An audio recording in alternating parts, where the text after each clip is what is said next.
welcome Exiles. Today we have a special build to look at, which is a Chaos Inoculation, boneshatter, self-chill, raider. And those words don't exactly go together. They sound kind of weird, but I'm gonna walk you through it, and I guess you can make your own mind up about whether or not you think this is a cool character, or whether or not I'm just I'm kind of out there, crazy. So this character, the whole concept is I'm taking all of my physical damage that gets dealt to me, I'm converting that to being taken as elemental or chaos damage. And then if it's chaos damage, well, we don't feel it because we're chaos inoculation. And if it's elemental damage, we're actually going to recoup that damage. With Graven's Secret, this belt converts power charges to something called absorption charges.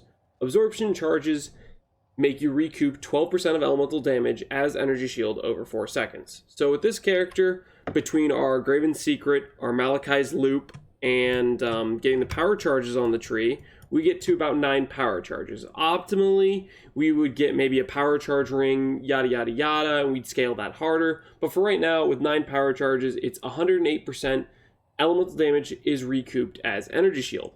That can also be multiplied by recovery rate. So if we have recovery rate on our body armor, I have one for when I'm facing unique enemies, 12% there. That gets multiplied on the recoup.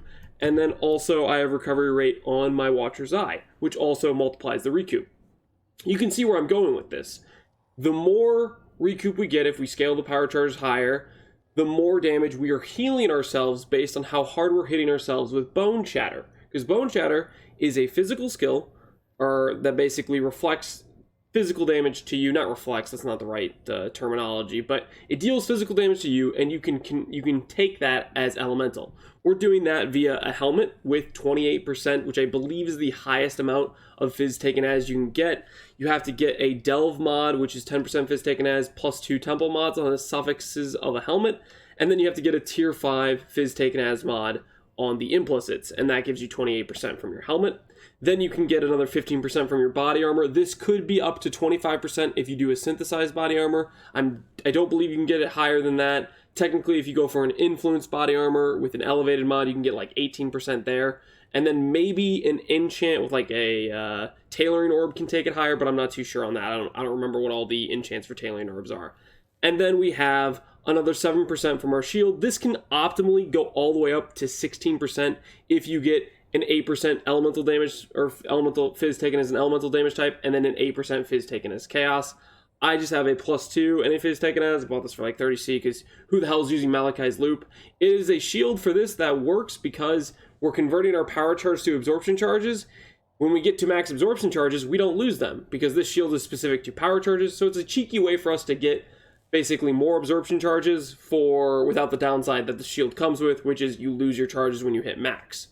So, from these items alone, we're getting roughly about 7 plus 28 plus 15. That takes us to around 50% fizz taken as, I believe roughly, is how that works out. And then we get another 10% from our Lethal Pride. We have 5% here and 5% here. Takes us to 60%. Then you have our Watcher's Eye right here, which has 20% on it. Takes us to 80% fizz taken as. And then last but not least, we have a permanent uptime Taste of Hate with 35% flask effect. So that takes us all the way to 100% fizz taken as not fizz, basically, right? And we're maintaining permanent uptime by stealing the Nature's Boon notable from Pathfinder. Originally, I was a Pathfinder with some more flask effect, and I didn't need to get as much fizz taken as on my gear and stuff, but long story short is I couldn't really work out a good solution to frenzy charge generation because since we're having so many power charge scaling in our build, Branch of the Brotherhood works great for just giving us a lot of frenzy charges, which then scales great with things like Avatar of the Slaughter. So, moral of the story is, since I couldn't really get good frenzy charge generation as Pathfinder without stealing Way of the Poacher, which would mean we couldn't steal Avatar of the Slaughter, which is too big of an opportunity cost in my opinion, that's why I went Raider, and then now I'm stealing Pathfinder's Flask Sustain. You'll see, when I pop these flasks, I have them enchanted with reuse at the end of the flask. We have permanent uptime on all of our elemental flasks. So, we have a character that has 90 max all res, triple elemental flasks with about 35% flask effect, That means we take about 25 to 28% less elemental damage taken for each of these elements. We have Overlord from a Megalomaniac, which means we basically always have 20 Fortify. So we have a lot of mitigation layers in place, because Fizz is taken as Elemental, and then Elemental we have just so much mitigation layers for. Now, the way this character works for damage is it's all about ramping the BoneZone stacks, because right now our tooltip says we deal 20k damage. That's laughably terrible, right? But here's the beautiful thing that is super broken, and I still am surprised they didn't change this. Whenever BoneZone builds were getting popular with using the is it Eternity Shroud, I believe, the one that gives you basically Fizz immunity, and you could get so much temp chains or effect that you could get it to last forever. Moral of the story is, for whatever reason, they nerfed that, and they didn't change Matching Her Flames. And the thing that's funny about Matching Her Flames to me is every single stack of trauma counts as a separate buff. That means if we have 100 trauma stacks, for example, Mantra of Flames is giving us 500 to 1200 fire damage, and it just keeps scaling. It just keeps scaling. So the more stacks we get, the higher our flat fire is. So even though we have a weapon that has basically no damage on it, it's pretty much just an attack speed, crit chance, pen weapon with hits can't be evaded, so I don't have to scale into accuracy. It's really a basic craft. It's not expensive at all to make this sort of weapon. Just a few Zeal Essences, and then 1 Suffixes can't be changed, and 1 Veiled Chaos, right? It's not a complicated weapon. But when we start ramping these boneshatter stacks, all of a sudden, this reads like, hey, when you have 100 stacks, this is actually a 2k EDPS weapon, right? It gets crazy as you ramp those stacks. So then you add in things like a boneshatter enchant, which says 24% of the time you get an additional stack. This means you can stack those stacks higher. And then you add in things like skill effect duration, which scales how long you have the boneshatter stacks and how high they scale. All that stuff starts to add up and starts to mean, hey, we can get a lot of boneshatter stacks. But it gets even crazier when you look at something like Divergent Boneshatter. Divergent Boneshatter says for every trauma stack, we get 1% increased attack speed. So when we have this in our chest piece with an enhance, and this isn't even the most crazy setup, like you can get things that would make you get, like I could have an armor that has, like, for example, +1 support, +1 active, +10 quality to active, and then this could all go all the way up to like 60% quality, and it'd be 3% attack speed per trauma. You can scale this up, right? But for me, it's 2% attack speed per trauma. That means at 100 stacks, 200% attack speed. And every time I get an additional stack of trauma, my character is attacking faster, and thus can effectively ramp to higher amounts of trauma, because I have roughly about a 12-second window. That's how long my trauma stacks last. And however many times I hit an enemy in that 12-second window, that's how many trauma stacks we can get. And this effectively gets higher and higher the longer you hit an enemy, the longer you ramp these stacks. So this character, although is super wonky, like I have pretty good boots, helmet, and gloves, my other gear is all really potato gear, and it weirdly works. I was able to take this character yesterday, first time I ever tried a simulacrum, first real concept for this character, and we did all the way to wave 30. I think throughout the time we did the simulacrum, I died, I think 3 times, and I portaled out twice to do trades type of thing. But doing a wave 30 simulacrum on a character is no joke, and the fact that this character could do it and then ramp on Kosis in the last wave and end up killing him in a relatively short period of time, I think is pretty hilarious and pretty cool. So today, for showcasing this character, I have a Writhing Invitation. This is the boss before the Eater of Worlds, just to first showcase you the stacks of trauma, how it ramps up, how it affects our tooltip. And this is a good, I guess, boss to showcase this on, of just, hey, this is a punching bag, and I'll show you what it looks like. Now, to start off with, when we initially get in here, we don't have any power charges or absorption charges, right? So initially, when we hit ourselves, all that damage we're not really recouping, right? So initially, I might go and I might hit him a few times and get my power charges ramped. Like, once we get to 9, then we start recouping it. And you'll see the second I stop attacking, the recoup starts to come into factor. So I'm hitting him, my trauma stacks are going up, and as they're going up, our DPS is going up, right? So we're all the way up at 130, and this is just going to keep going up and up and up as we get faster attack speeds, as we get to like some lucky ramps on things, and the DPS goes way up, right? It says 3 million right now. As this go down, we're going to lose those stacks. They're going to decrease, right? Now, since I was so intelligently not doing this in a very efficient manner, I should have been able to do that in the first phase, but whatever. We'll just jump around and find wherever the portal is, go back, and we'll fight him in here. One thing I should say is this character is intentionally a self-chill character. And I have to let you in on a little, oh, secret's not the right word, but something that was so stupid. Well, I thought was so stupid, because originally the whole reason I planned this character was to be a self-chill character and build around Call of the Void, the unique ring. And this whole fight, we did this fight with Call of the Void. And you'll see, yeah, pro tooltip, completely dependent on our trauma stacks, you know. Initially, since we don't have a lot of trauma stacks, we deal no damage, and then by the time we get trauma stacks, then all of a sudden we deal a ton of damage, right?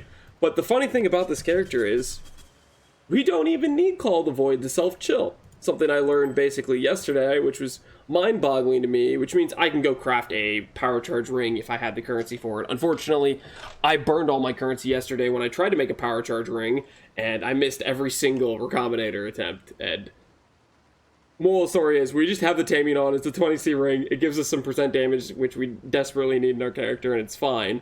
But because we have so much fizz damage taken as cold, that damage we're dealing that is fizz taken as cold will actually self-chill our character. So we can still effectively get 30% chills without Call of the Void, which is... it's just kind of funny to me personally, because I'd planned this whole build around the fact I wanted to self-chill with Call of the Void, and now that I have the character up and running, we have self-chill, and we don't even use the one thing I had planned the whole build around. It's just a weird, like, irony or something to it. So, anyways, that was a showcase of the boss with... I did it with double HP, 70% increased life, not double HP, but close, specifically to showcase what the ramp looks like. I specifically rolled that for HP, so it would take longer to kill him, so I could showcase the ramp stacks. Now, we have a Uber Shaper, and I've never attempted this boss with this character. I haven't really played, to be fair, a lot with this character. This character was mostly just something I thought of that I wanted to try to see if I could make it work, and I'm just excited it's working and it's operational, even though it's just a weird, wonky idea of doing Chaos Inoculation on a Ranger for one, doing boneshatter on a Ranger for one, and doing self-chill. Like, there's a lot of weird things going on here, but it actually all comes together somewhat and actually works. It's just kind of funny to me, more or less. So, go ahead and see if we can actually do a Shaper here. See if I can do this fight somewhat correctly.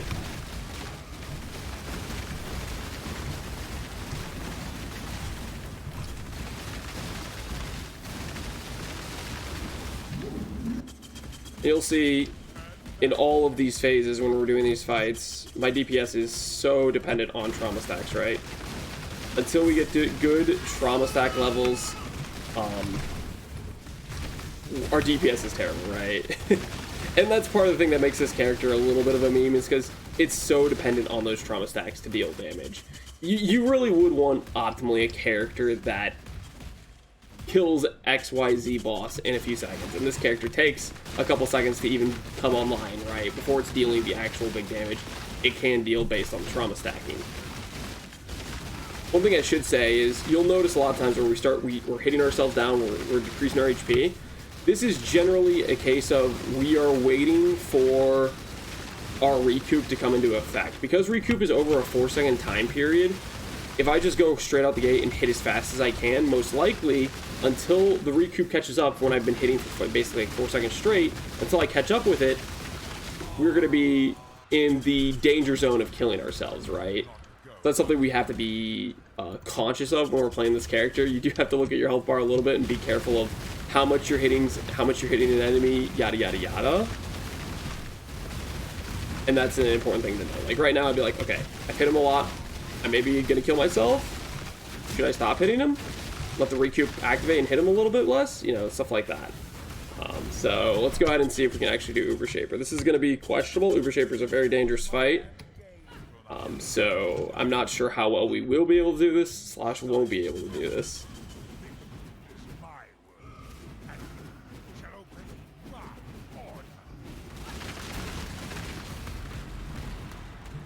Actually don't know where Shaper is. Part of me wants to stand in the Shaper Slam, because we have Fizz taken as, and I think we would be able to stand in it just fine. I might do that next slam just to see if we can tank it. Because we do have quite a bit of layers of mitigation on this character. Not sure if we can tank the Death Ball phase or not. That seems a little sketchy. Can we tank it? Okay, we can take the Shaper Slam. So, because we have Fizz taken as defensive layers, I think that actually seems to work pretty well against something like a Shaper Slam, I would say. Now, this is an example of a weakness in our build, which is penetration. Normally, when you have a character that's well geared, you know, expensively geared, you get Suppress, right? Suppress is a defensive layer that greatly mitigates something like penetration from Shaper Balls. We don't have that in this character. This character's gearing was a bit too scuffed to get Suppress into it. Technically speaking, all I really would need to do to get Suppressed into the build was swap out of Avatar's Chase, which would lose us a little bit of ramp. It would lose us like 20% attack speed. It really wouldn't be that big of a deal. Grab Quartz Infusion, and then instead of going for one of these res rolls, go for Suppress. Instead of going for one of these res rolls, go for Suppress, which should be feasible to do in this character. But that is more of a, do I really care enough to recraft my gear to do it? Not particularly, no. So I'm not planning to do that. But that's what I would need to do, in my opinion. I believe these penetrate, so we should be... Oh my goodness. You know what I just remembered? It's something that I've had equipped on this character this entire time, but I keep forgetting I have it. And that's Frost Shield. I wanted to see how Frost Shield interacted with Bone Shatter. Whether or not, like, if I cast Frost Shield and I start doing Bone Shatter, does Frost Shield absorb the Bone Shatter stacks? Which I'm not too familiar if it does or not.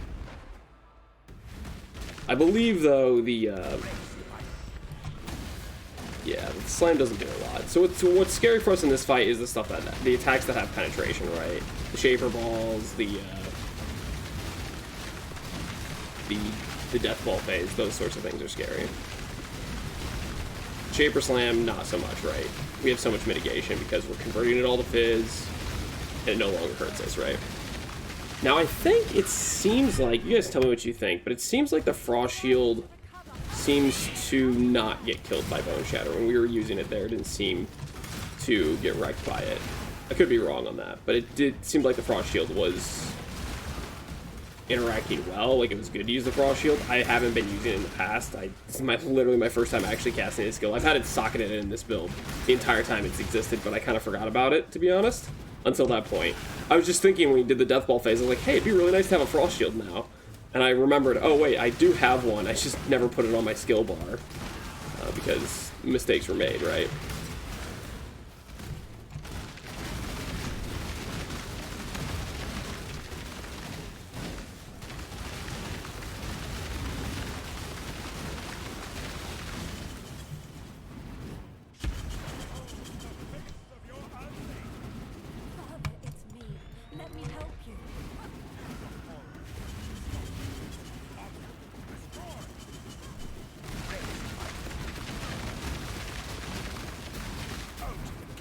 I'm not sure I can describe how satisfying that is for me to actually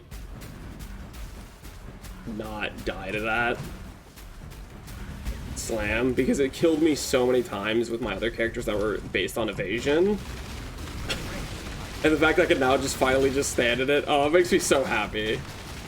It makes me so happy that I can just stand in that. This is what I prefer to do, is to stand in Shaper Slams and just ignore they exist. It is my preferred state of being. Yeah, it's crazy. Once we get the stacks going, yeah, 10 million DPS. 180 stacks and we're at 10 million DPS. And then by the time we get all the way to, you know, no stacks, 20k DPS.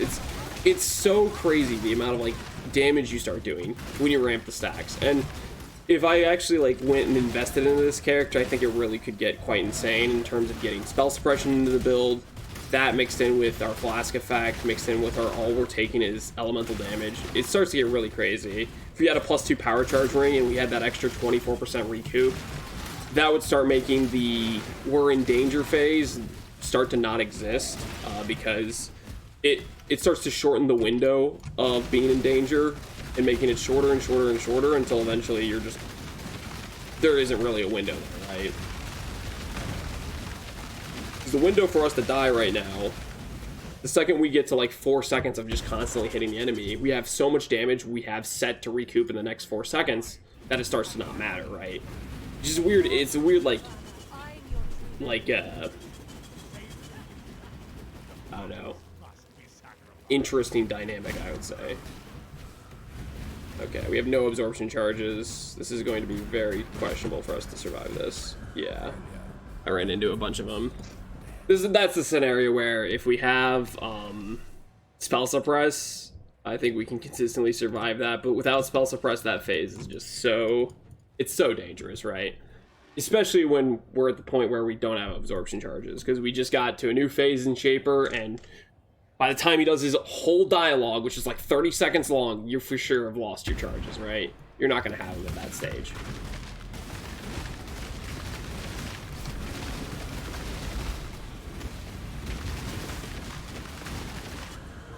Wait, what? What did I get hit by? Not like this, man. Not like this.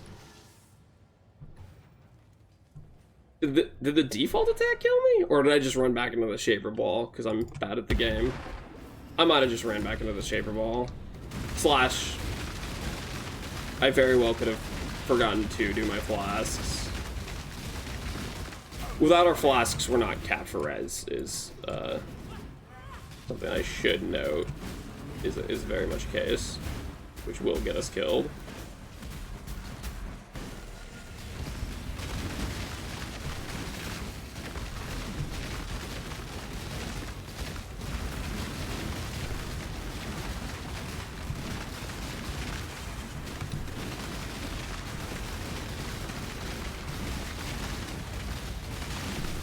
Alright, we're ramped. We're ramped. What did we get to? 140 something stacks. We will take it. So anyways, that's an Uber Shaper. Obviously it wasn't the most clean. I haven't particularly practiced playing with this character very much, which can be seen by the fact that I didn't even have Frost Shield on it, which I really should. I think Frost Shield makes the part where you're hitting the boss in that awkward phase where you're kind of a little bit in danger because you don't have any recoup going at that point. It makes that phase a lot safer. And then if I took the time to make a power charge ring, that would give us another frenzy charge, that would give us more attack speed, that would give us more recoup, which would start to lessen the we can be in danger phase. Because once you ramp a bunch of recoup, and your recoup is way more than the damage you're dealing to yourself, and you're dealing a ton of damage to yourself, it starts to make enemies irrelevant unless they can one-hit you because you're healing so fast, right? But I'm frankly pretty broke, so I'm not really planning to min-max this character. This is more just a character I had fun building. This is what I like doing in PvE, is just taking an idea and seeing if I can make it work. And this is one of those things where it weirdly works well, and when you do ramp those stacks up, obviously we got to like 180 there on Shaper. I probably could hit 200 if I actually had a more tanky boss where I could just keep wailing on them. Probably like Sim 30 Kosis would be a good boss to try it on. We probably could get all the way up to 200 stacks. And ultimately, if you min-max this character more, you could probably do some shenanigans with getting like skill effect duration clusters into the build would be, or not clusters, the passives would be good. Going for things like quality on the boneshatter to get more attack speed per trauma, that would make the scaling for how fast you ramp and stuff like that better as well. This is just a weird concept that I liked, and I'm glad I tried it, and maybe somebody else can take something like this and make it even crazier. But hopefully you guys enjoyed this video of my CI boneshatter raider, based around recoup and absorption charges, a belt that I've tried to theorize making builds around quite a few times, and this is the first one that I think is actually somewhat successful, and it's kind of a cool build. So hopefully you guys enjoyed the video. As always, thank you for watching. Take care, Exiles.